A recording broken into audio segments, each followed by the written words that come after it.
Hey, this is Bryce Johnson from Expedition Bigfoot. You're listening to the Paranormal Zone.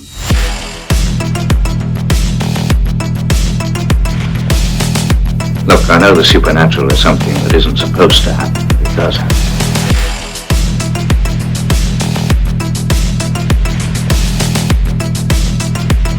A ghostly apparition in the dark of night.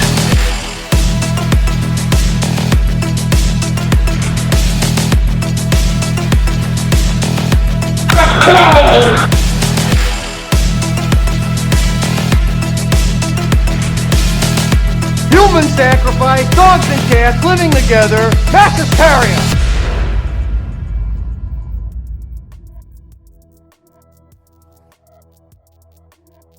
Hey there, ponderers of the paranormal. You are in the Paranormal Zone. Yeah, and it is interview time again. Mike and I just had the pleasure of speaking with featured investigator on the hit films The House in Between Part 1 and 2, now available everywhere, Mr. Brad Cooney.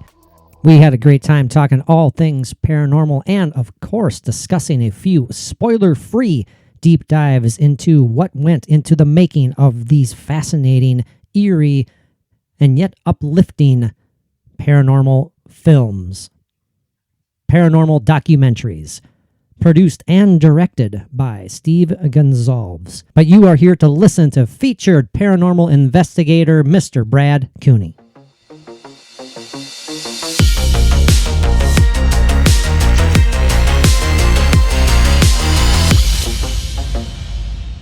Let's talk about The House in Between. Brad Cooney, very good to see you, sir. Appreciate you taking the time to talk to us. Yes, sir. Now, I usually start off a lot of our guest interviews with a cliched question a lot of times, but and I'm not going to stop here. I'm not going to stop now. Was there any particular moments in your life that sparked your interest in the paranormal? I think those who have watched the movie know that, how you gradually came to, but share with our listeners how you came to have a passion about the paranormal. Well, for me, I've always had an interest in it when I was a kid, just like a lot of kids do, there was a couple houses in my neighborhood that was creepy and abandoned. So I always had that little bit of what are any ghosts in there? Yeah. But what really sparked it for me was when I was in the Navy, actually. When the Navy I saw two, what they call UAPs now. Back in my day, they were called UFOs. Yes. But we were deployed. I did 2 cruises to the Mediterranean in the Navy, and I saw 2 separate UAPs. That's what initially got me really fired up as far as like paranormal. Not so much the ghost spirit side, but so UFOs intrigued me, and Bigfoot also is something that's intrigued me.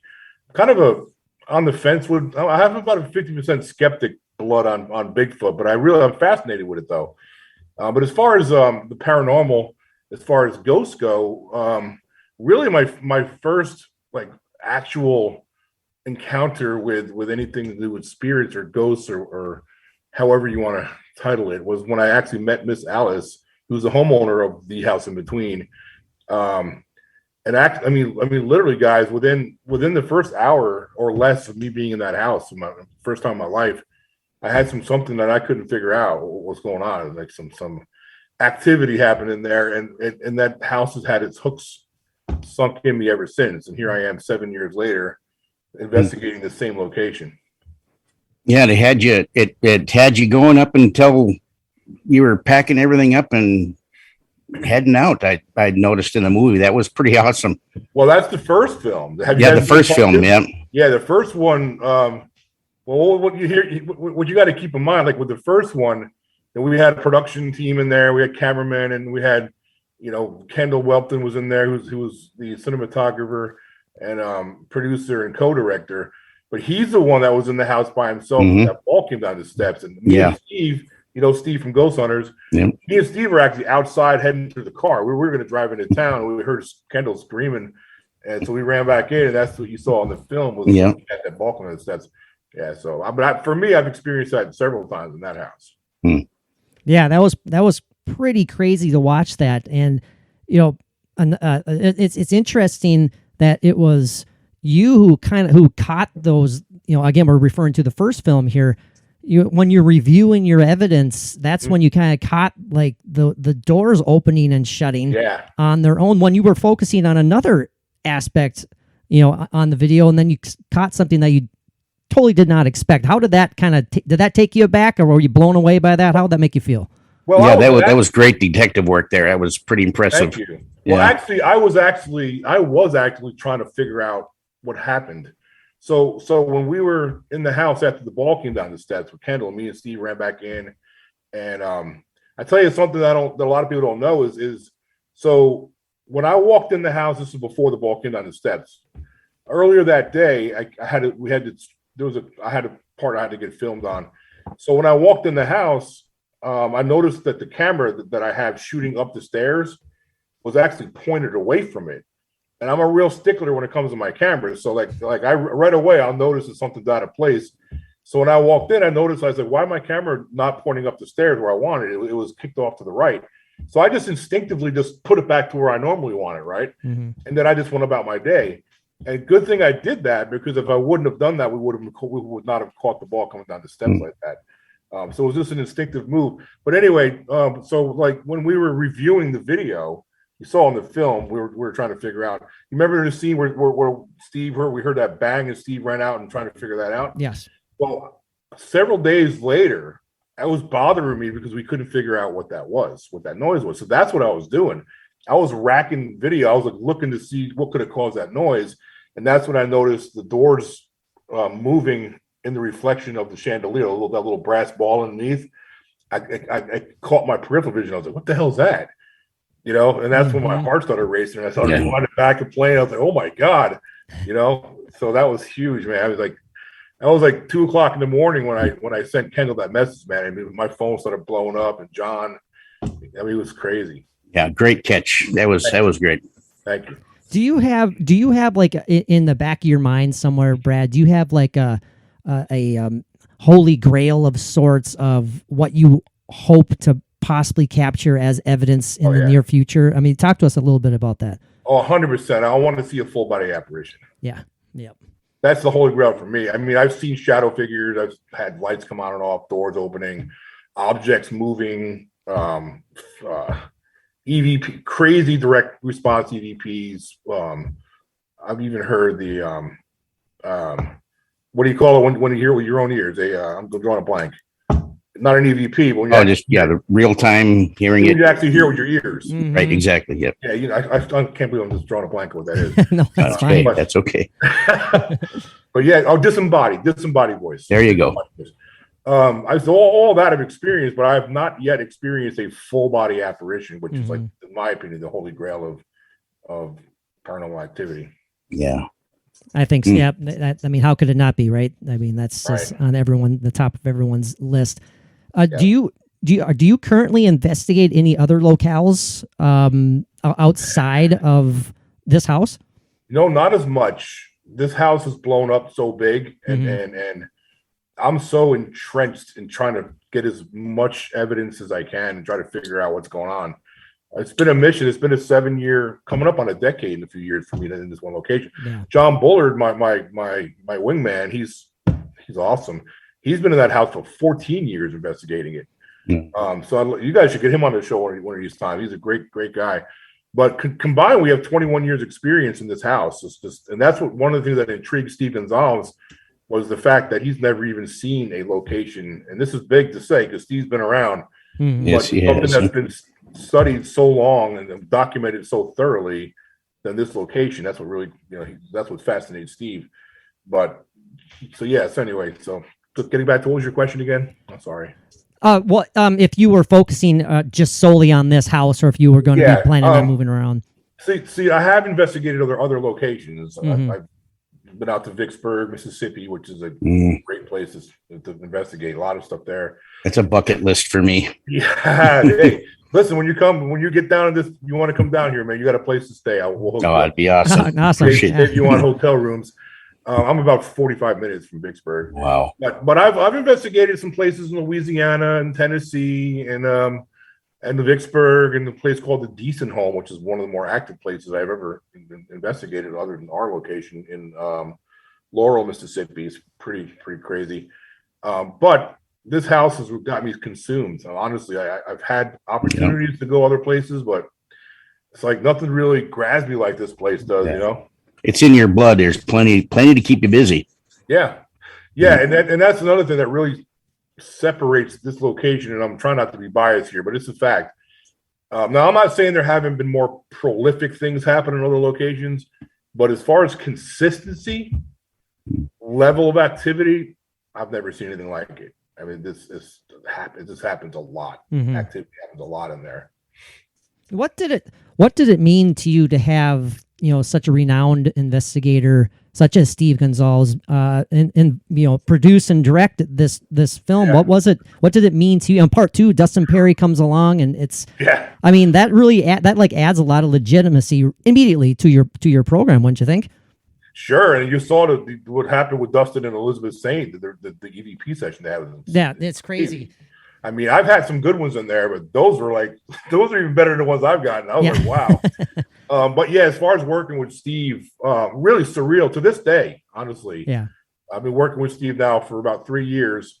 And just to be fortunate enough to be just for him to mentor me on things. And he's taught me a lot of cool things about investigating and just things to look out for, things to debunk things. And he's really got me a lot more interested in the science side of things too, which is great. I think every investigator should have that also, because if you're a true investigator and you're really looking to get to the bottom of things and try to figure things out, you really need to look at the science side of things too. Yeah, have that balance. What's that? And have that balance between the two. Yeah, 100%. So for me, working with Steve has been just a true blessing. We've become friends too. We're not just colleagues now with the House in Between. We're friends.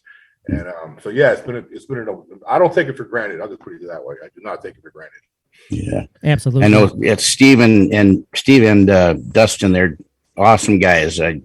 Well, Dustin's been on our show. He's kind of a return 4 times, and love talking to him. Steve's been on, and he's just an awesome guy to talk to. And very much. So you're in good company there. That's for sure. We're blessed about that. And let me tell you, Dustin Pari, to me, he exemplifies class and dignity.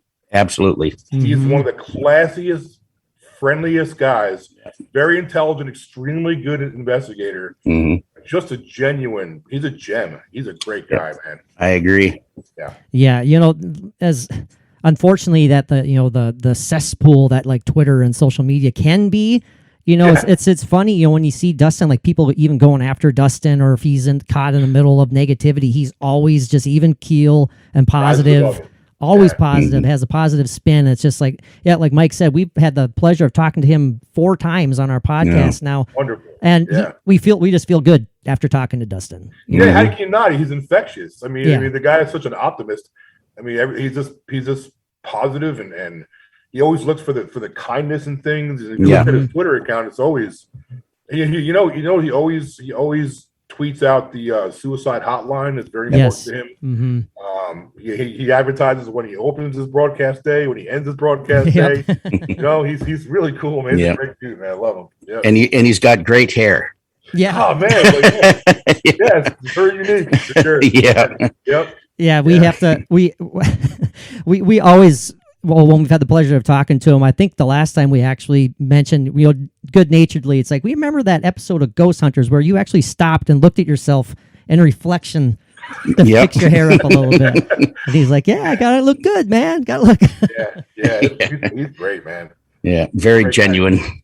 Yeah. So, Brad, do you have a when it comes to investigating the paranormal, the unknown? Do you have a preferred method or preferred technique? Are you open-minded to utilizing anything that comes your way? As people who have watched the show, and again, you and I kind of message about this back and forth. You don't automatically assume everything is of the paranormal, and you can't do that. And so it's. Do you have any preferred techniques? I guess. For me, I'm a little bit spoiled because I'm in a location that has a lot of activity. So it's like, I don't require a lot of high tech equipment.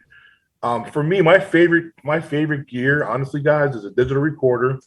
Mm-hmm. I like the Eddy because it measures barometric pressure and different vibrations and temperature fluctuations. So I like that. I like this recorder and a camcorder or any kind of a camera equipment. I don't really need much else. I mean, because things move in this house. I mean, it's like you know, I don't need some high tech stuff to show me that something just came off the steps or you know. So I like to keep it basic. I don't get into the fancy high tech stuff. I will do base readings every time, so I make sure that I know I pretty much know already in this location. But if I happen to venture off, or even in our current location, I'll base read the whole place to make sure something maybe you could have a faulty wire and it pops up. You know, all of a sudden you could have a wiring issue and it's thrown off EMF and setting off equipment and stuff. So I want to make sure I'll do a reading before we start. But yeah, I don't really get into high tech stuff. I don't have to in this location. Sure. Mm-hmm. No one comparing. I do like a thermal camera, like a FLIR. Yes. Thermal camera. I do have one of those that I like to use. But yeah, some of the stuff's pricey too. I mean, some of the stuff is ridiculous in price. You know. Yeah. The FLIR that's on our list, but I know. A little spendy. You can get a FLIR that connects to your cell phone, right? I have seen something about that. I haven't really looked into it, but yeah, it's still a little pricey. It's about $500 or $600, but it's really handy to use with your iPhone. Now, something to check into. You know, when talking about again the house in between, the focus here, we want people to without spoiling any of it, that in case anyone hasn't seen it who's listening right now, I would say part 2 kind of ends with not saying that part 1 doesn't end on a positive note, but part 2 definitely kind of ends on a positive feel, positive vibe. I mean, how does that, as an investigator, that has to feel rewarding for you, knowing that you are helping someone feel just more at ease or feeling better about their situation. That has to make you feel good. It does. That's the mission. The mission's always been to help Alice figure out what's going on in there to get her to be more comfortable in the house. Mm-hmm. So I don't want to get too much further as far as what happens after that. But that is the mission. And anytime we can get Alice to feel better about being in her own home, that's exactly why we're doing this. It's not only because we want to, I mean, obviously when you're hungry to try to find concrete evidence, sometimes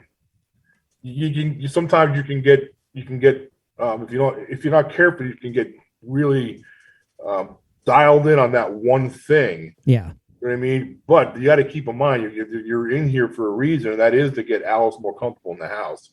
You know what I mean? So it's kind of a twofold thing there. You follow what I'm saying? Absolutely. So I have such an interest in paranormal activity now. I got to keep in mind that, look, the mission here is to help Alice, not because I want to see a full body apparition. You know what I mean? So you got to balance those two things. The one thing that I appreciated about these movies, and I know Mike does as well, is the idea that, then we touched on it briefly earlier, is the idea that you guys do bring in a lot of, there's a lot of scientific background to this movie, a lot the utilization of science when it comes to this, and you're really trying to dive deep into what is causing all of this, and I think that's fantastic because you have to do that. And does the scientific aspect of it, when it comes to films like this, do you think that is something that's kind of lacking in other paranormal programming? We're not asking to bash anything. We don't want that at all. No. Do you think that that's something that sets this film apart from other paranormal programming? I think that's a fair question, and it's not about bashing anybody else. But I mean, I'll flip it back to you guys. Have you seen a lot of paranormal shows dig in hard to the science side of it? Not a lot. Right. Not a lot. Maybe here and there a little bit, but we take it to another level. And I got to tell you, I got to brag on some people real quick. That's the beauty of Steve Gonsalves, because he's real big on the science thing. And also Kendall Whelpton, the co-director of the film, and his wife Vera Whelpton, who's a producer and the editor. Well, she edited a lot of it. The team, the balance is really what's impressive to me, because you have so much experience. And you guys know that Kendall Whelpton was the cameraman for Ghost Hunters for most of the earlier seasons with Sci-Fi Channel. Digging into some of the background of the movie, I didn't know that prior to yesterday. No. Yeah, him and Steve go way back to the Roto Rooter days with Yeah. and Kendall's been doing. He did the camera work for several seasons of the Ghost Hunters. So he's known Steve a long time, but Kendall's a brilliant cinematographer and turning out to be one hell of a director as well. So I got to brag on them too. And one other person I wanted to touch on real quick while we're talking about Dustin, Elizabeth Saint. She's in the film too in part 2, and she is brilliant. I mean, she builds her own equipment. I was going. She's the equipment's spark some plug. Of the stuff she builds is crazy, man. Yeah. She's extremely intelligent, a very good investigator, and she was a really big part of the film too. Yeah, I think I read a quote of hers that was, I might be butchering it, but she's essentially saying that unfortunately there's a lot of investigators out there that are using these gadgets and they don't know how they work. And that, and she's like, she's totally down. She knows what is at the core of this equipment, and that adds even more legitimacy to it. Yeah, she's an engineer. She has that blood, an engineer blood. She knows what, why it works, how it works, what it's supposed to do, what it's not supposed to do. Yeah. And just one other brag, real quick. John Bullard, who's the guy who's investigating in the film with me. Of course, Amy is too, his wife, and Sabrina. But John's the one who's been in there for 14 years, and that's a guy. He was there from the very beginning, the first person that Alice actually had come in and actually investigate that house. So he's evolved over the years with this thing as well. And when I came in, he was very gracious. He didn't. Not one time did I feel like he felt I was stepping on toes. He welcomed me right in there. He welcomed me right in, and we became good friends and working together all these years now. So. I think that's all my plugs as far as my.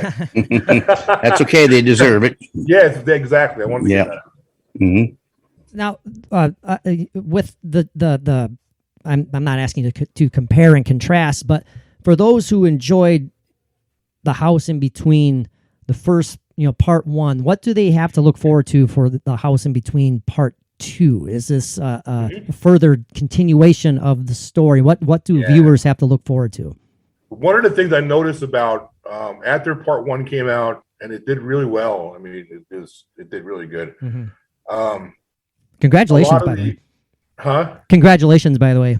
Yeah. Thank you. Yeah, we really appreciate that. A lot of hard work, a lot of years. Some people think, oh, he's in the documentary. I was like, oh yeah, but we weren't even thinking about films and documentaries for years. It just happened to be. It happened. It's not like. But yeah, I think people were really hungry to find out more about the backyard. After the first one, there was we had a lot of comments about the backyard. We got to do more in the backyard. I could say watch part 2 because we do more in the backyard. I have to say that much. And also, there's more clips and audio of paranormal activity that we caught. It's more in the second film than there was in the first film. Yes. Another thing was, why was there such a lack of EVPs in the first one? Well, I think we got that solved in the second one too. So those are some things that the paranormal fans can look forward to in part 2. Some pretty incredible evidence that we've captured on video, and cool EVPs, and of course Dustin and Elizabeth, Steve. I mean, there's a lot to look forward to.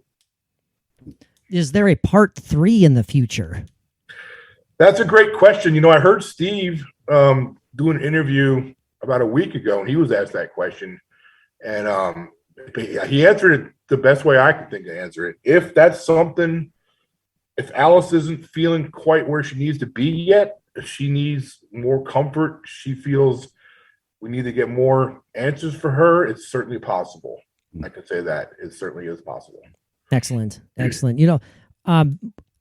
I've said this like 500 times now. Again, when we were briefly messaging last night, I told you that my co-host here, Mike, there's a reason that I introduced him as the co-host with the ghosts. Paranormal poster boy. Paranormal poster boy.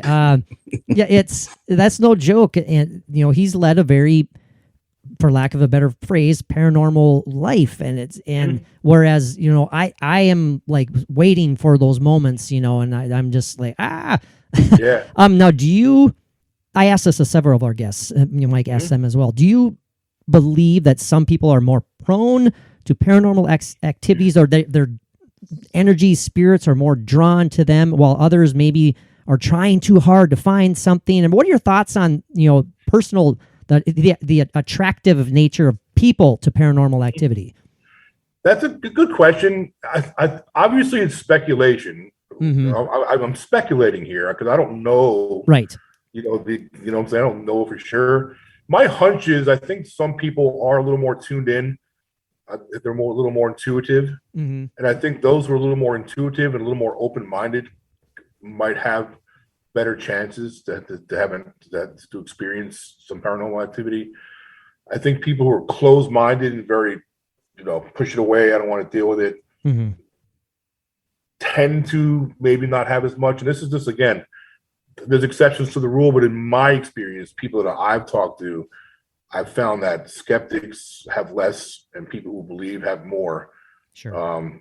That's, somebody else might see it differently, with their experiences, but my own experiences, that's how I see that. Well, even some may have experienced legit paranormal experiences, but if they're a hardcore skeptic, they'll nah, that wasn't. Yeah, they don't even give it a chance to. Nope. Right. Yeah. If their heels are dug in, their heels are dug in. Mm-hmm. Not to go political here, because I'm not going to mention either side, but Democrats and Republicans are guilty of the same thing, both sides. Sure. Some of these politicians, if they're dug in and they know they're wrong on something, they ain't going to fess up. Right. Right. Kind of like that. Mm-hmm. No, that's a great comparison. That makes perfect sense. Yeah. Do you, kind of along those same lines, do you have how do you feel about someone who Mike and I have labeled, not that out of our own brain, and we've discovered this word, the pseudo skeptic, someone who, there's a difference between being skeptical about things and not assuming everything is of a paranormal nature, and then there's also someone who possibly is a pseudo skeptic, and someone who is possibly a pseudo skeptic who just automatically dismisses everything and doesn't even give it a chance, of it being anything other than that's definitely not paranormal. Do you think that is how can I say this? You're freezing up just a little bit there, Pat. You froze up twice, bud. I'm sorry about that. Okay. Am I back? Worries. Am I You're back? back. And I got the gist. That's perfect. I can edit myself out because I didn't like how I sounded anyway. So, but you got the gist of my question. Yeah, we had a few seconds to talk smack about you while you're gone. God darn it. Yeah. I think it's unfortunate for people to be pseudo skeptic. I mean, come on, man. At least listen to somebody. Yeah. You know what I mean? At least listen. I mean, you don't have to agree with everything. You don't have to. At least listen, take a look at it, and see what happens. There's always a chance if you just give yourself that chance. Mm-hmm. So that's how I see it. Now, I actually appreciate skeptics, though. Not the ones that are hardcore like you're talking about, but I think skeptics are a real need because they filter out the BS people in this field. Mm-hmm. You know what I mean? It keeps people on their toes. Skeptics keep people on their toes. Some of the best reviews that we've gotten for the first House in Between were from skeptics, believe it or not, which is crazy. Mm-hmm. But it makes sense. The skeptics that gave us good reviews were so thankful that we actually went after the science part of this too. Yes. They really appreciated that. And then we got some good reviews from skeptics. But yeah, skeptics are actually necessary in this field. Oh, yep, 100%. We're running short on time here, Brad.